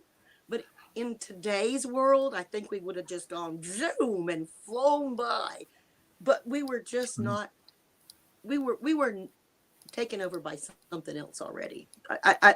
And all I can say is I didn't see it, but I felt it, and it was huge, gigantic, because it blocked out all of the light from mountain to mountain, literally from side to side of the road, completely blacked out. And it had to be huge, So all of these memories came flooding back. And when I was under hypnosis, I remember, this is really weird. I remember, let's say everybody's probably done this, but if you're driving down the road and you got a child or a sack of groceries or a pet in the seat beside you, when you hit your brakes really quick, you throw your arm over naturally. I don't know if it's a mother thing, or I wasn't a mother then. It's just a natural thing to do to protect the person that you're with. Well, I remember grabbing Karen with my left arm and lunging towards her to hold her back. And the only reason I think I did that is because we were moving. We were lifting up. And that was my reaction to grab her as we lifted up. Now, I don't know anything about the car, but the car had to be lifted up too because the mileage was missing and the gas was still there. That is more bizarre than I can explain, or there's no reasoning for that. It is what it is. So I remember the entity beside me was still gray. It wasn't a rabbit. I kind of wish it was a jackrabbit, but it wasn't. And it was right beside me. And I remember I could not look at it in the eyes. It was no eye contact. I would look up a little bit and look down. And I remember that happening when I was young too. When I was real young, no looking in their face. And it's really weird. It seems to be a cultural thing. In Mexico, I noticed that a lot of the children look down all the time. They don't look up, they look down a lot. And I noticed that when I worked in Chula Vista, there was a lot of kids around the apartment complex, and they would always have their heads down. And I associated it with that when I would watch the children, and I would think, I wonder why their head's always down. And I wonder, because that's how I felt when I was young, and so I would watch them, and I would think about this as an adult. But when I was in the craft, I was on a table with my legs hanging, and I remember thinking, I really want to touch him. I really want to touch him. And he said, okay, you can touch me. But he didn't say it with his mouth. He said it in my head. Yeah, you can touch me. And I remember running my finger down his arm, which was really long and weird long fingers. And it felt like packing rubber, thin, and underneath was soft, but packing, not like our skin, more like a dolphin, but Yep. like that packing stuff that the long sheets of it that are about this thick. And Yep. then I remember pulling my finger away and thinking, ooh, and it said in my head, oh, it's not ooh, I'm just like you. You are just like me. Just like that. And I thought, that's, ugh. I remember being like, ugh. And then calming down. And then I remember being laid down, and I don't know what happened, but that pain in my right side, I remember something was going on in my right side. And I still don't know what yet. But that's what happened. So that was in 78. So here's the real grabber here. After I had my children, after Aaron was born, so that was in 1986. I couldn't get my period right, and I just was sick for 3 years, and I had gone to 2 different doctors. We got to do something. So I finally went to a doctor in Ventura, and he said, well, okay, I got a couple of options. And I said, no, let's just have a hysterectomy. That's the only option. Let's just do it. I don't want any more children, and I can't stand living and, that controlling me anymore, because I was a fun person, and it was bothering me. So I go in and have the hysterectomy, and the next morning when the doctor comes in, he says, you told me you had never had surgery before. And I said, no, I hadn't. But while I was pregnant with my daughter, I had a hip cast on, and I was on a walker, and 8 surgeries on my ankle, but never have I had any kind of surgery, my girly parts. So he said, well, that's really bizarre, because what I found was on your right side where you're having all that pain, your right ovary was missing, and the fallopian tube had been attached to your appendix. And at some time, your appendix had exploded or burst, and then been folded up nice and neat and sealed with some kind of high cauterization, like a laser. And we don't use that. So what is this? And I had no idea. I knew, but I wasn't about to say, oh, that's when I got beamed up. I mean, you just don't do that. So, Right. so he asked me again later on that day. I am so confused by this. Oh, and then he told me inside, when he had taken my appendix out, he said, here's the real kicker. When I took your appendix out, inside it was a sack of pellet-sized, like hard, rocky, like raisin pellets. It was full of those. And I don't even know what those are. So we're going to send this off. Well, I never heard about that again, what that was. And I don't know if he sent it off. But I was so weirded out, the fact that he found something foreign in me, and that I had conceived 2 kids and only had 1 left ovary. And I had all that time, I had all that pain on that side. So what do you say to that? Yeah. I don't know. Now you saw some images and stuff when you were on the craft as well, right? Well, I saw the same images that were flashing as a child. And this time it came with a message, not just images. And it said, if you don't change the ways, if you and everyone else, you've got to learn to love each other and respect each other and take care of the world, take care of the earth. And or this that you're seeing is going to be what happens to you. Now, I took that personally as a child when I saw those. You know, was it from watching war movies with my dad? No, because this was much more extreme. This was a warning, but I was too young to understand it. But as an adult, when you get that, flash, flash, flash, all of that happened when I was on board. And it was a very clear message. And it said, you are love. You've always been love.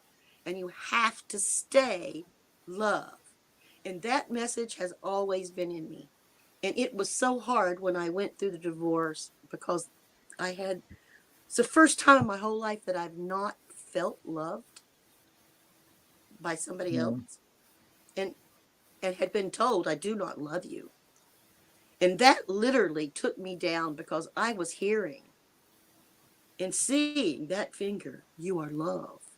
In my head, you are love. And love will fix all of this if you can just stay in love. Just always be love. Wow. That was the message. That could change the earth. It's so basic.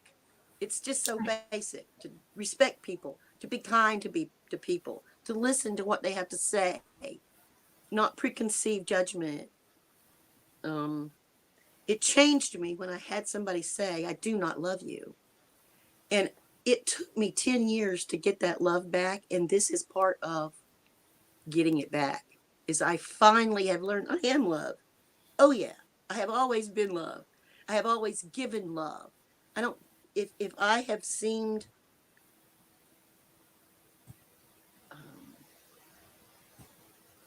assertive, is that a good word for it? Like an assertive woman, you know what we get called other than assertive. That's only been as a strength for my family. And I was very assertive to keep all this away out of my family and out of my home. But it took this last 10 years for me to know that it's a safe time now. And having John and Debz intervene. And then I had been watching you for years. And then I got in a little bit deeper and I found that the circle that I was with really lifted me up. And understood what I had been through because most of the people had been through that too. And there was something else. There was something else that happened when I was really young, and I wanted to ask y'all about this because I figured Dolly probably knows.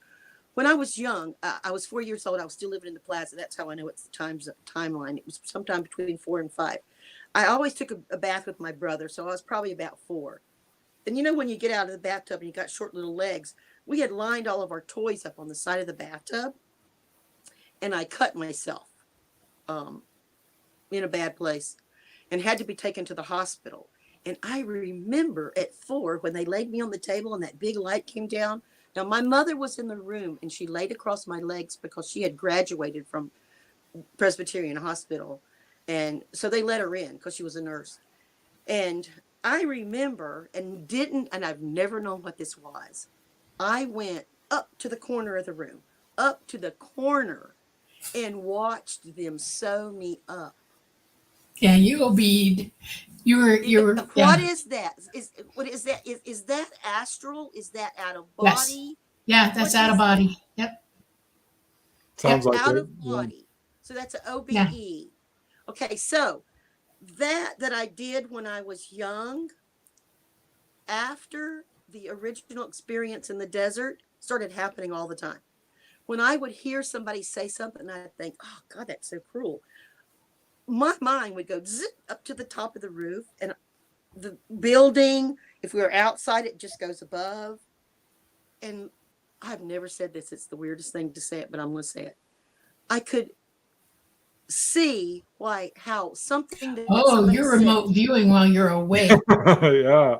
That's a remote view. You're absolutely remote viewing. Whatever they were saying, I could see from above how it was going to affect other people in the room and other people that even weren't with them, attached to them at their homes and in their community and their families, how it was going to affect them. And I'd go, Wow.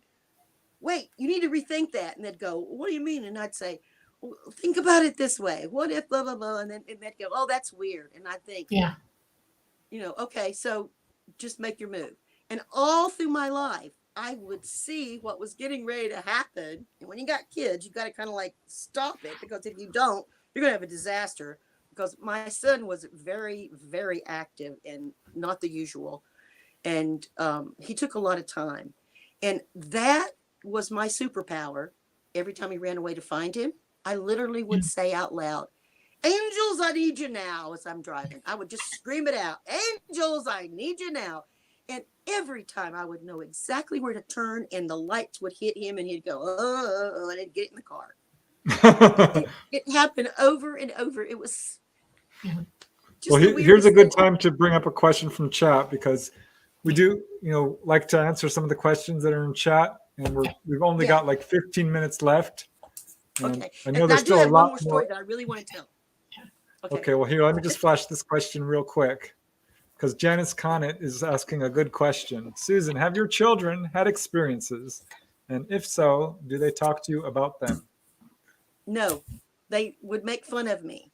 But I wonder if my son has been sensitive his whole life, because he used to have nightmares. And the doors in his closet would open, and the curtains would open in his room, and he would just have those night terrors. And I often wondered if it had something to do with it. And I would do this thing about cleaning that room and smudging, and especially when he wasn't there, because I didn't want them to see me doing, anything to make it like woo woo, because that's where they would laugh at me and joke. So nope, not that I. The one thing I do know that has hit me recently is that the house that my great grandmother lived in is still there, and my sister has it, because my stepmother just passed, and my dad passed many years ago. And my whole life, those windows were all nailed closed with those giant big nails. And I remember many times sitting on the porch with my grandmother in the swing, which is still there. It's my favorite spot on the earth. And I would say, why are the windows all closed with nails? Sometimes she would just go, say nothing. And then one time she said, and she went just like this, because there's monsters out there. Yeah, when I lived on the farm in Wisconsin, they nailed the windows shut to my room. And my brother and I shared around, because I was leaving even then. And they were trying to keep me in. Yep. Yes. Wow. And my dad was an only child. And he was there too. But my great grandmother was there. And then my grandma and grandpa moved in there with her. And then we would visit all the time. And I always thought that was so odd. So how strange it is. I've never known anybody else to have their windows nailed closed. And she lived on the railroad bank. I thought, did that have something to do with it? And on a mill in a mill town. But I don't know. The only thing I could think of is how stand back as she was when I would ask. And she would get those big eyes and say, there's monsters out there. And she would kind of whisper it. So I kind of wonder about that, if that could be it, But as far as seeing something you don't remember, that's all. Seriously. Well, yeah. You're not the only one who sees things in your family. I guarantee it. So they were seeing stuff. I moved into that house when the windows were still nailed closed. At 15, I left my mom and moved in with my dad. Yeah. All because of love. It's all about, my dad taught me the deepest love. And my mom was just the opposite. And I remember we knocked that part of the house off and built a hallway and 2 other bedrooms. And then we could open our windows. And it felt like, wow, this is the first time this house has ever had the windows open. It felt so good. Wow. But I'll always remember how odd that was, that we couldn't open the windows. But here's the other story. This is where I got the message in 1980, 2008 maybe, 2009, something like that, when my grandson was born. in Winchester, Virginia. We went through 22 hours of labor with my daughter. She was silent. I don't know how she did it. I'm not quite sure what all that was about. But the love was there. And I remember her saying, I can't believe you did this with a hip cast on, and delivered me with the hip cast on. And she thanked me. And I remember after 22 hours, she ended up having to have a C-section. And I went to right outside to the waiting room, which was packed with people. And they were all talking, and TV was going. And it was like, because I just need a little bit of quiet sometimes. So I found this little hallway where there was an elevator here and an elevator here. And right at the window between the two of them was a bush and 2 chairs. And so I sat down in that chair, and I pulled the bush over in front of me and turned around just to lean against the window and just have a little bit of quiet time, because I knew my grandson was being delivered. At that split moment when I just got quiet, a woman came up and sat in the other chair. She answered her phone and she screamed, "Oh my God, no." And I looked at her and my heart just seized, and she fell to her knees and she dropped the phone, and I fell to my knees and grabbed her and wrapped my arms around her. And I said, "What happened?" And she said, my grandchild was supposed to be born today, but they can't find a heartbeat. And she just had a stillbirth. And we held each other and rocked, sitting in the floor at the hospital. And at that same time, Joshua from the back, Ashley's husband, brought me a picture from Polaroid of my grandson. And that was behind her back that I took it. And I looked at it and I just broke down.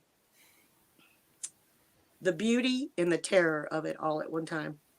And I heard in my mind, just be love. Just be love.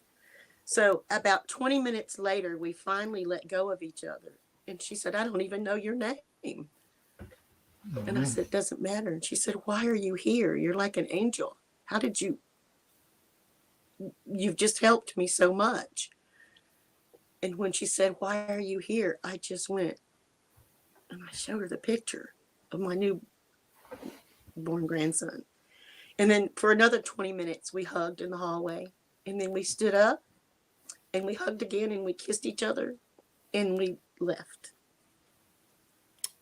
And I think that's probably one of the most profound moments in my life, when I know that if everybody dug that deep, and if things like that happened to people and they paid attention, it would change the world.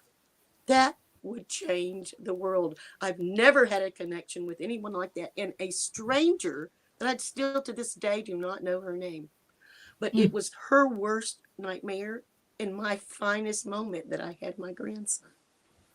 And turning that picture around to her, she just looked deep into it, and I could see that she wanted to be excited for me. And for a moment she was. And 2 women, I tell you, there is nothing more powerful. Nothing. When you put that love together. So I just wanted to make sure that I told y'all that, because it's those moments that if you pay attention, you can change the whole world. And had I not had whatever that was since I was age 4, I'm not sure I'd have it, because my mother was kind of the opposite of that, but my dad was huge love. And those profound things come to you for a purpose. I was there at that exact moment for a purpose. And I was pretty old then, That's so weird that I wish things like that happened in your 20s, and we could get a grasp on that when we're younger and then hang on to that our whole lives. It would change the world in good ways. Amazing. So, yeah, you've had a lot of amazing experiences. We didn't even get into the Bigfoot encounter you had, which is also... Yeah. That was near Julian. And it was so simple. I sat up at night. I could see the fire flickering. we had been drinking a little bit that night, and there was a bottle went clink, and my husband was beside me and Jackie was with me, and I saw that monster. I saw the hand, gigantic. I could hear him breathing, and he pushed the top of our tent down, and it was like this close to my head, and I screamed, "Get out!" And I remember it was like high-fiving the Bigfoot through the tent.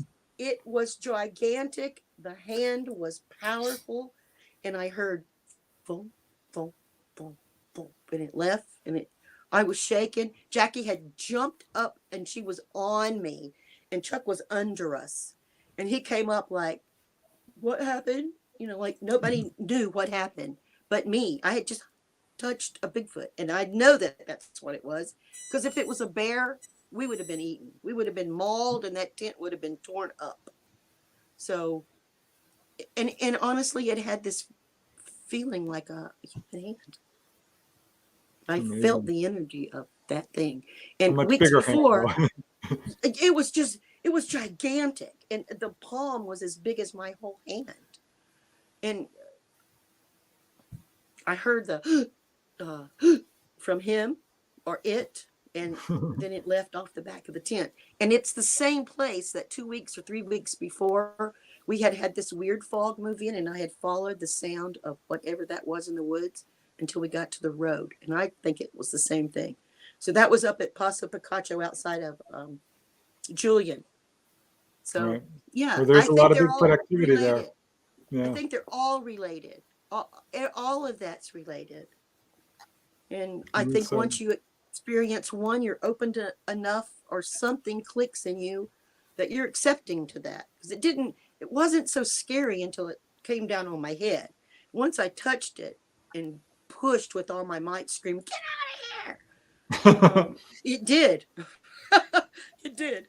And we went back to that campground many times and never had anything like that. Yeah. And you smelled it also, didn't you? I mean, it stunk. It was so gross. That's what they could smell it. That's the whole thing. They could smell it too. So it definitely happened. It wasn't a dream, because I was already sitting up and very aware of, something's out there. The first thing I thought was, it could be a bear.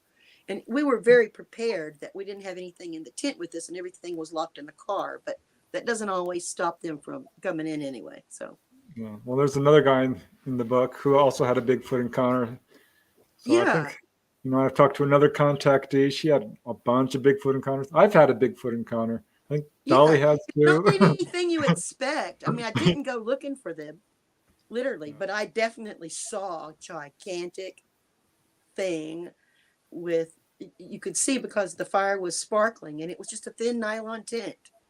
And I could see it literally reach down, and then when it came forward, I'll never forget. Well, we only have like 5 more minutes, so I'm not going to be able to get to most of the questions in chat, but here's one. Allison is asking, did you do a few other hypnosis sessions? So is this just one session? I only had one. I had one. We had 4 hours together. We talked for about 2, and I was under for 2 hours, I think, and 38 minutes. And it felt like 10 minutes. I even went to the bathroom. I remember running to the bathroom and feeling like I was walking on a cloud. It was weird. It was the strangest feeling. But the conscious memories and the hypnosis memories are completely different. It's when you tell the story that they blend a little bit, just a little bit, because most of it was conscious memory. I wish I remembered more, but I think it's enough. I think it's enough, because what happened after I came out of the hypnosis, all the misery from the divorce was gone, all the terror and all the confusion of all those years is gone, and I feel the healthiest, and it's really helped my health a lot. You wouldn't even believe how it's changed my health. Oh, I'm sure. I want to show people some of your art too before because you're really talented, and it's really cool. These little fairy houses I have you built. another one. I have this I one. like those. That's Oh. cool. And here's These another. are my fairy houses. They keep me entertained. Oh, and there's the book your story is in. Yeah, and how this happened is I just checked it out really. I checked Preston out really good, and then I just contacted him on Facebook, and I said, "Can we talk?" And then we did for hours, and it's been pretty amazing. It's been full circle. I'm full circle with this, and I'm so glad. This is a dream come true right now. Y'all are all living my dream with me. That I can do this. Don't have to worry about my family. If somebody wants to come to my home and ask me questions, I'm okay with that. Just, Well, you I'm know, so honored that you it feels chose good. our show to Yes. do your first Absolutely. public appearance. And yeah, I'm honored that you shared your story with me and so many other people. I'm sure it's going to help. And your Yeah. case is getting a Absolutely. lot of attention and might even appear on TV. It's awesome Yep. just to Yeah, see how far you know, you've come. it's pretty weird when Earl said he was going to do that. I thought, wow, this is a little bigger than I thought. But at this point, You said it's coming out in the next few weeks. No. yeah, no. in the next, I can't get to the name of it because it's on my iPad. But So I can you've send you already that. done the filming of something Oh, that's it's going to be not on? me. It's Earl. Oh. He's using my Oh, story. Earl. Okay, all right. I Yeah. thought it was you. I don't know Earl why I Gray. thought He's that. using Okay. my story. Yeah, I haven't done anything for television, and I don't plan to. So Well, I do I want to had give a one shout out. person. I'm short. Yeah. I want to give a I shout out had to all one the person. people who gave go ahead. super chat. So really want to thank you guys for that. This has You been an guys awesome rock. show. Yes, Yeah. absolutely. Thank you, Raul, Namaste, Doxy, And thank you all Terry for being D, here for me. I appreciate it more than you could imagine. Science Bob. Thank you so much, Lala Bright, Henry Lala. Jackson, Lala gave me a pep talk Michelle before I De came. Roche, so lovely. Lala Bright again. So kind of you guys, Henry Jackson. Right. Really, really appreciate it. And yeah, You guys thank have you been so great. much for Right. coming on the show. It's just really It's been an honor awesome. to hear your story out. Thank you. It has been an Um, honor to be here. I can't even believe that it's been 2 hours. It's just like you said, it flies by. That, I feel like a total weight of the world has been that off you my should. shoulders. That's good. That's good. Yeah. Keep going with that. Yeah. Well, thank you everyone for amazing. coming to see us on the Light Gate tonight. We had a wonderful time with you. We hope to see you again soon. And Susan, this is not the last show you'll do with us. We're going to get you to come Good. back, okay? Because there's lots more to talk about. Good. We've been coming to you live from the beautiful city of New Orleans, Louisiana, at the United Public Radio Network at 107.7 FM and the UFO Paranormal Radio Network at 105.3 FM. Good night, everybody. Namaste. And remember that love is always the best way to go. It's a good thing to do. Love you, Susan. Bye. I love you Bye. guys. Thank you so much.